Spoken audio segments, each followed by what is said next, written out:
What is going on, everybody? My name's Bleeves, I'm Maddie. and we're here to talk about what happened with the Chicago Bears this week, falling 17-20 to the Cleveland Browns in what can only be described as one of the most frustrating, maddening sort of affairs that we've seen in recent memories. And in recent memory, we've seen some real stinkers. Maddie, Robert Tanya, Darnell Mooney, Luke Getsy. When does it end? When do we get to the point where we know we're a better team than the product seen on the field? We know that. And if you take out the players and you take out the mistakes and stuff like that, then it just leaves you with the coaches. So let's start off with this. What do you think of the coaches after week 50? I'm gonna sound like an Eberflus fan. It's a third game this season where I saw a little chart where it was like we were like 95% gonna win, like a rating's gonna win the game. I don't know how you would say it, but in the fourth quarter, and it's another game we gave up. But you can't not credit Eberflus for the adjustments he's made defensively. And so I keep going back and forth. I'm like, well, if you keep him, defense is going to be great. But Luke Getsy, he's got to go. There's just no exception. If you get rid of Justin Fields, you have to get rid of Luke Getsy and Matt Eberflus. That's how I feel. If you keep Justin Fields, get rid of Luke Getsy. I just don't see why are we holding on to him? I really can't stand him. I really can't. And you're getting mad. You're even getting mad now because you used to like kind of defend the coaches, I would say. I do. And now you just see right through it. At least I hope so. I hope that's really what you see. The way I see it is Matt Eberflus made some real bad calls on defense with the game on the line. And I'll argue. The defense held them to 17 points until the last 4 minutes. I wasn't watching the whole game. There's only so much the defense can do. And I agree, the secondary in the last 4 minutes, it keeps falling apart. But sometimes that it kind of gets down to the players on that. You got to dig a little deep, it's tiring, I bet, but. Well, that's what I was going to, that's where I was going with it, that, he made some boneheaded moves, some bad plays towards the end, some bad calls, trying to blitz when you should have been playing deep. When you should have been playing a little bit deeper and trying to keep the receivers in front of you to not give a first down. So he made a few bad calls, but in the general scheme of things, he shouldn't have to do that. The offense should score enough points so that it doesn't become embarrassing. Now, here's the other part. The Cleveland Browns were the number 5 ranked defense in all of football and came in 9-3. Mm-hmm. So it stands to reason that, just maybe this is a decent enough, all the pieces continue to be there. All the pieces continue to fit. They just don't lead to a win. And there has to be a moment where it breaks and the calls start going your way. And you look at a lot of these teams that have a revival. And I do think that the Chicago Bears are in the middle of a revival. Yeah. But in order for that to happen, you have to wash away what happens this season. And I really think get into the next. So yeah. What I kind of think, I was so mad. And I think I was so mad because the Browns are a very good team and we're this close. Mm-hmm. And, I had these expectations we're going to win out, blah, blah. I'm just an emotional person. But the truth is we're right there. Mm-hmm. And each week we keep getting better and better. I saw multiple Twitter accounts saying, oh my God, the Bears about to get blown out. We were winning the entire game. But Luke Getsy's offensive, it's so bad. The offense will never thrive under Luke Getsy. That's what I believe. So the offense, let's go back and let's have a quick one about that. This team always seems to have a chance to win. Isn't that also because of Luke Getsy? No. No? Because first off, I don't think 17 points is enough. We've talked about that. It's not enough. And the issue is Luke Getsy's calls at the end of the game are always why we lose. That's just how I feel. And you can blame the players. And Darnell Mooney, oh my Lord. You can be mad. I was mad about the catch, but I rewatched most of the fourth quarter. That block he missed. That was the one that infuriated me the most. Okay, but do you think Justin Fields has enough to throw it? DJ Moore was open. So DJ Moore is wide open. And I see the replay of it. But Justin is scrambling for his life on this play. I agree. And here's the thing. Would an elite quarterback have made that throw? A lot of times, yeah. If the conditions are right, he's making that move. Justin Fields seemed to be falling down. Yeah, looking for the first down. offensive line was falling apart in that play too, you know. I mean, but Darnell Mooney, and every time I was coaching my game, and anytime I like checked it, a drop pass. And so I looked at the stat and I was like, oh my God, Justin Fields only threw for 166 yards. Then I rewatched it. I was like, okay, well, how many missed catches were there? It was pretty He bad. probably would have been clocking in around 260, 270 Yeah. with passes not being, I mean, passes being dropped are part of the game. In fact, since we're talking about passing, let's talk about the elephants in the room, because there's more than one at this point. And that is DJ Moore comes out and he says that he supports Justin Fields over Caleb Williams and Drake May. Do you agree with him that these are the better option for? Absolutely. Okay. And I think any player is, you know, again, we don't know what really is going to go on behind the scenes. We don't really know. It's media, so they're dragging everything out. But if I was DJ Moore, I would rather play with Justin Fields, who's going to be on his fourth year of experience, than Caleb Williams, who, you know, I mean, he's going to be a rookie quarterback. He's not ready for the league right away. And the team is ready, basically. All right. So that leads us to the next piece, which was, according to Daniel Greenberg, Darnell Mooney says Justin Fields is the quarterback of the future. He's the franchise quarterback. He's been balling. I don't understand why it's any more questions. Now, I know that that's probably not exactly how you say that, Yeah. but close enough. So Darnell Mooney also, look, despite drop, this guy put in a lot of work in the offseason, hoping for a Yeah. much better season than what he's had. So we got another guy who's now in support of Justin Fields, which leads us to what happens if they do get rid of Justin Fields and a new guy comes in. You know, does he have a very tough time of it because of this? You know, now there's, I mean, I want to say now you've got, you're taking away, let's just call Justin Fields at this point the heart of this team. Yeah. What Fair. happens when you cut out the heart of your team? Do you get better? Okay, well let's think of Montez Sweat. I think he's the heart of this defense now. Imagine if you cut him out. How bad the defense, like not necessarily bad, but like I think the pieces, you just keep adding to the pieces and we're there. I don't know. I just think we're gonna take two steps back if we draft a quarterback. I really believe that. All right. So the next piece to that, Jalen Johnson, defensive player, comes up and strongly urges fans to keep the Justin Fields discourse on social media. He says, "Don't bring it into don't bring it into the locker room. Don't come in here asking us questions about who's your favorite receiver or who's your favorite quarterback or what do you think of this controversy." And then in the meantime, he says, "While it's frustrating, Justin Fields is his guy." And he says the same thing. He says that, you know, he feels that Justin Fields is the quarterback for this team. And so now you've got a defensive player coming out. There's a lot of people coming out in support of Justin Fields. And, you know, really, to be fair, you don't see this on every team. You see it Yeah. some, but you don't see it on every team. And I'm going to ask you before I pull the wool out from under you, or the rug. I guess it's the rug. Oh gosh. Before I pull the rug out from under you on this, and say, you know, now you've got all these people who are on Team Justin, let's call it. Yeah. So if you're Ryan Poles and if you're Kevin Warren, what do you do? What's your step? What do you?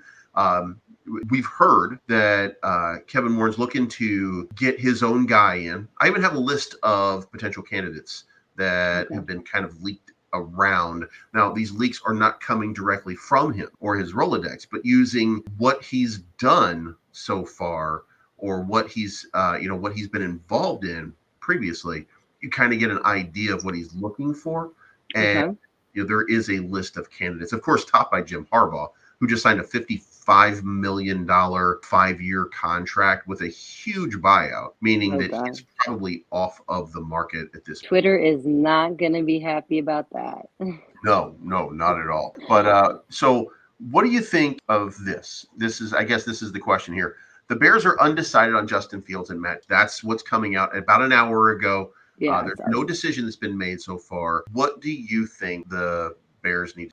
You know, I trust Ryan Poles with my whole heart. He has built this team, and I think he's still building on it. And I just like, if I was him, I'm keeping Justin Fields. We're not restarting that. We're not doing that. I'm keeping Matt Eberflus. I know it. People are going to hate it. I'm keeping Matt Eberflus because I just think there's a connection there between him and Ryan Poles. And I think Ryan Poles actually trusts him a lot. And you could argue that this season is better. It's getting better as the games go on. So, but I'm dumping Luke Getzey. I'm sending him to the moon. I'm putting him on a little rocket ship. I'm sending him far, far away from this Bears, like the farthest possible. And then I'm drafting Marvin Harrison Jr. I don't know exactly. All right. Are we still? We're still going for Jared Verse, who did declare for the draft about 6 hours ago, by the way. Oh, that's that So, LSU guy you like, right?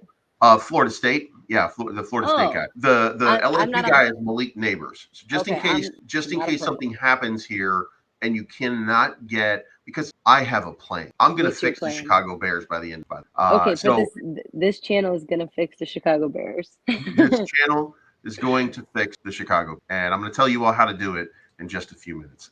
However, there's a question here. We're going to talk power ranking in the NFL right now, and I'm going to point out something that is a common thread and a common element here. Okay. The number one team right now in power ranking is the San Francisco 49ers. How many years has their quarterback been playing? Oh, isn't that Brock Purdy. Isn't it like his second year? There you go. Lamar Jackson, You out of love that Louisville, guy. 6th-year player. So he's in the first part of his monster contract. And just recently there was, a lot of, the number 2 team does have one of those quarterbacks, a quarterback who's getting into a big money deal. And so does the number 3 team, Dak Prescott and the Dallas Cowboys. But then we get to number 4, and we have Tua Tagovailoa, who is still under a rookie contract. We have the Philadelphia Eagle and Jalen Hurts, who is still under a rookie contract. We have the Kansas City Chiefs, who just came out of a rookie contract with Patrick Mahomes. We have the Detroit Lions and Jared Goff, who just came out of his rookie contract. We have the Buffalo Bills and Josh Allen, who is still in a rookie contract. 5th-year option, by the way.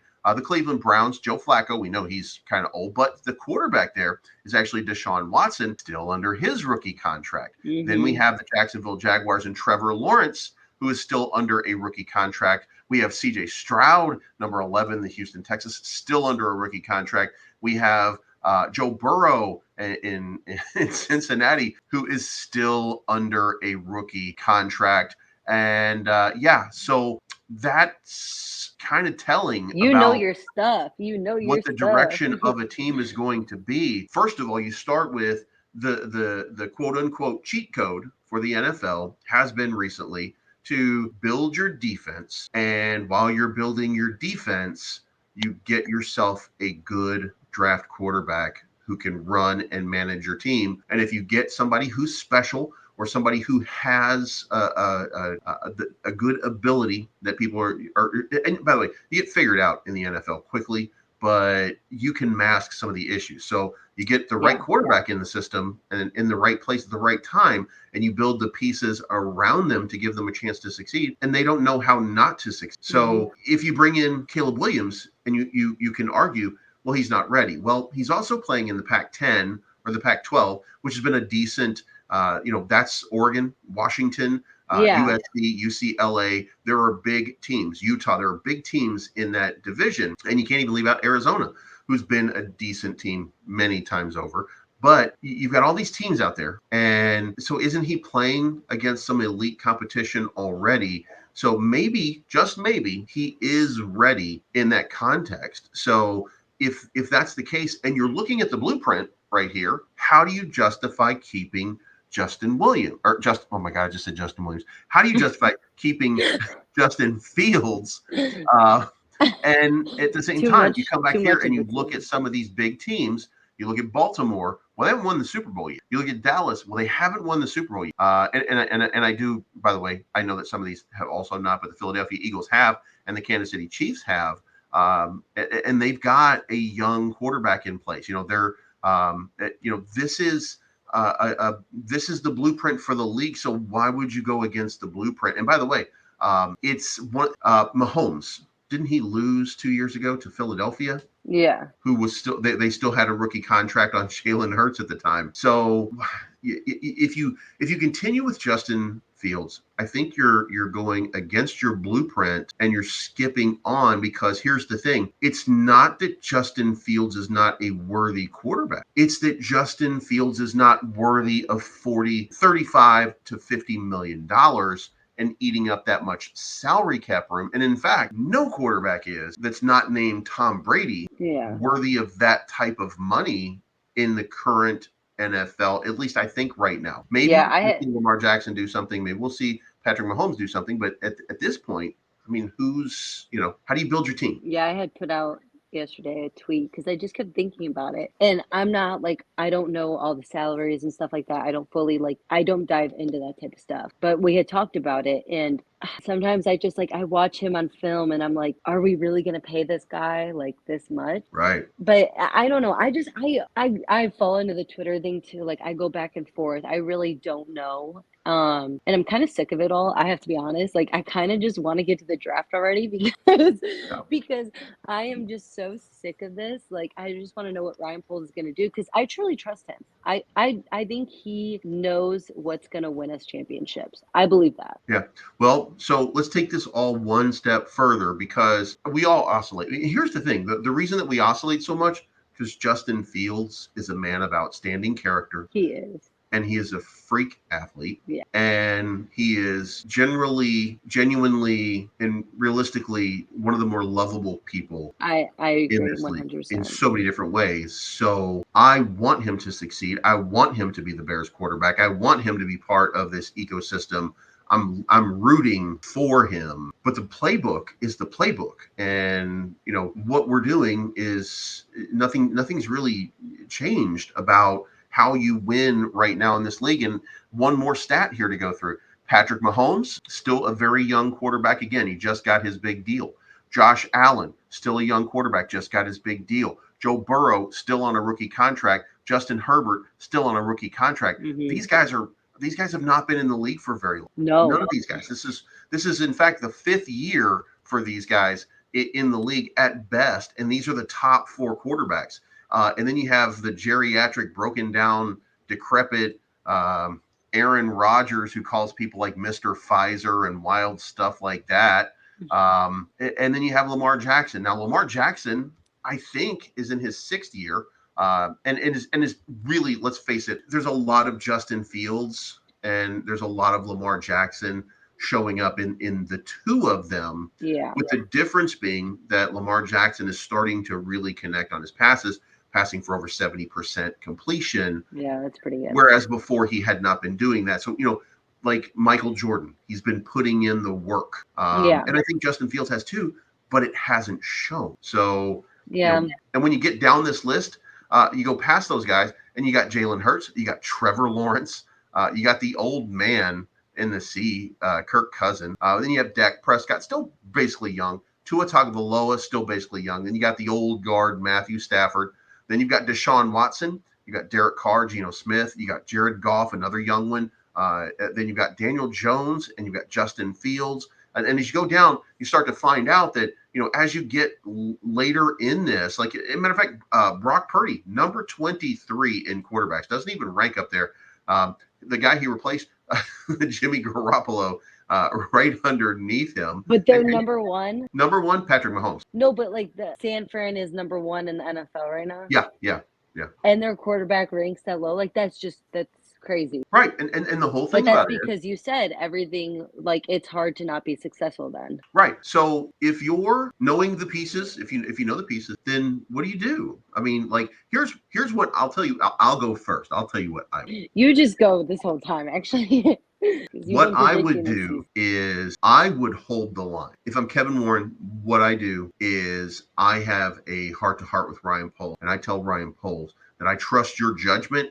I trust your decision making, and I believe in you. But if you mess this up, you're going to be gone with whoever you left behind, and the McCaskies are going to keep me, and I'm going to fix this team without you. Yeah. And then if I'm Ryan Poles, the first thing that I'm going to do is have the same conversation with Matt Eberflus, and I'm going to tell him, Matt, these things are not working out the way you want them to work out. So you have an obligation here to decide whether this is what you want. And if you want this and you want to be successful and you want to win in this league, which I think that you do, Yeah. it's got to be about performance. So I need you to make hard decisions. And I don't think that you're currently making hard decisions. I need you to look at somebody like Luke Getzey and tell me he should be gone and agree with me that it doesn't matter whether you support him or not. He's got to be gone. He represents an issue and a problem, and the fans don't get behind him, and the Yeah. city does not love him. They don't respect the calls that he makes.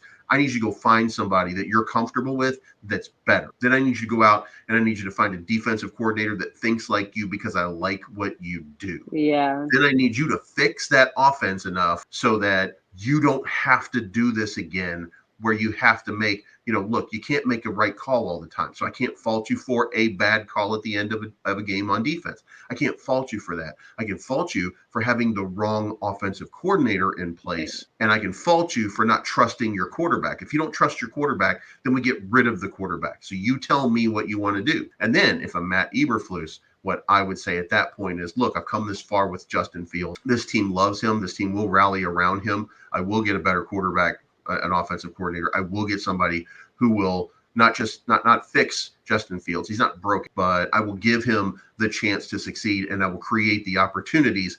But I need you to understand and I need you to get me the pieces. I need you to go get me Marvin Harrison Jr. to put next to DJ Moore. Then I need you to go get me one more player on defense like Jared Verse to make it all happen. So that's what I would do. I mean, hey, you predicted this like week 1 that we were going to get better, and look at us now. I hope you're right. I think the city of Chicago, there's always these crazy people on Twitter, but I really think the city of Chicago really likes Justin Fields. And, I think it's just like a little like hope. Everyone wants him to succeed. And I think the issue is that like Luke Getzey's offense it's just not. And you have to like honestly, it's just not fair to fully judge him because you also had Matt Nagy, and we all know how he is. So it just sucks because then you get into the issue of the stupid money situation. Like if only he was 1 year younger, it'd be no problem. It really wouldn't be. But I don't know. It's gonna be like these next 3 weeks. They're gonna be ugly. I think in reality. I just think that like we're at a point now where I don't know, we're not going to make the playoffs realistically. No. And the only game I care about is the Packers game, let's be honest. But it's just going to be a long 3 weeks and the off season's just going to be like a drag because all of us want to win. I don't know. I'm just still a little heartbroken about Sunday. We're going to see a continually evolving and improving team for the last 3 games. We're not a team. This is not a team that's going to give up. It's not a team that's going to be poor. We're going to see this team really come together in the last 3 games to prove their mettle, to prove their point. And I think they will do that in support of Matt Eberflus and Justin Fields. And I think that you're going to see a lot of people stepping up in the next couple of days talking about it, saying, we really love this guy. We really we think that both of these guys and now I want to also preface this with there's one last piece that did come into play just recently, and that was some of the defensive players openly second-guessed Matt Eberflus at the end of Sundays. They said, that play was when Zlotnick caught when Zlotnick caught it, and they had about 6 men rushing, and he was able to complete, the tight end was able to complete his route, and he was able to get it to him so that they could kick that winning field goal. A couple of the players were saying, I probably wouldn't have called that play. I don't know what we were thinking at that point. Yeah. That happens from time to time. I don't think that it's an issue, but it is kind of out there that there are some players that are now, making statements. And it could be that they're just protecting themselves and saying, well, I was in the wrong position for success. That's possible. But so I think we should keep an eye on that in the last 3 games because it would be horrible if he lost the team in the final stretch. But I don't think that that's the case. I think that they're going to close out super strong. I think we're probably going to win these last 3 games. Shouldn't have lost this game. I think there's a recognition of that. And then I think that, we close out with a couple of wins. We don't make the playoffs, but it's because there's only a 3% chance if we win out anyway of making the playoffs. Yeah. I think it's just, why I'm more mad is because like you have this belief that it's going to happen, and like just that drop pass, like I can't even imagine how crazy it would have been if he would have caught that, your hopes and stuff. So like I always get to this, like I've gotten to this point this past 2 years where I'm like, can we just start over? Can we start the season over again, please? Well, we can, but when we started this season off, we weren't ready. So we're probably Yeah, not going to be ready at the beginning of next season no, if Maddie Eberflus needs to Eberflus change continues that. to do that. Yeah, he needs to change that. Play your players in the preseason. They clearly, I think it shows that they clearly need so. They needed the work. They Yeah, definitely needed a little bit more work than what they got. So we sit here frustrated, and do we yeah, a cry little for a second? disappointed. Like, do we fade out in tears? Do we like, Always. No, I'm just kidding. goddamn Bears? They're not doing the thing they're supposed to do it, and they're not Well, no, doing it. you're gonna see a picture of me crying when it comes up to the year mark of Cody Parkey, with that double doink. Double We're doink. not Yeah, that I'll never recover till I win that Super Bowl. Never gonna recover. you're gonna recover. You know why you're gonna No, recover? You're gonna recover because I am going to will this team to a Super Bowl in the next. we should send this out to Ryan Poles, right? I'll look up his email on LinkedIn. We are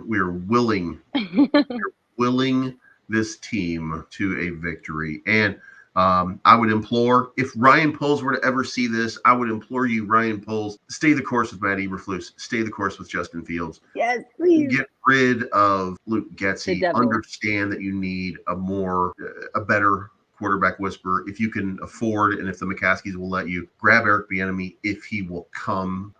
Grab Tommy Rees if he will come. Somebody who respects quarterbacks and somebody who's willing to do whatever it takes to make a quarterback succeed and not make their offense succeed. And, let's make it happen. And I hear that Vic Fangio's phone is available. So if you want to call him and bring back the D Stop.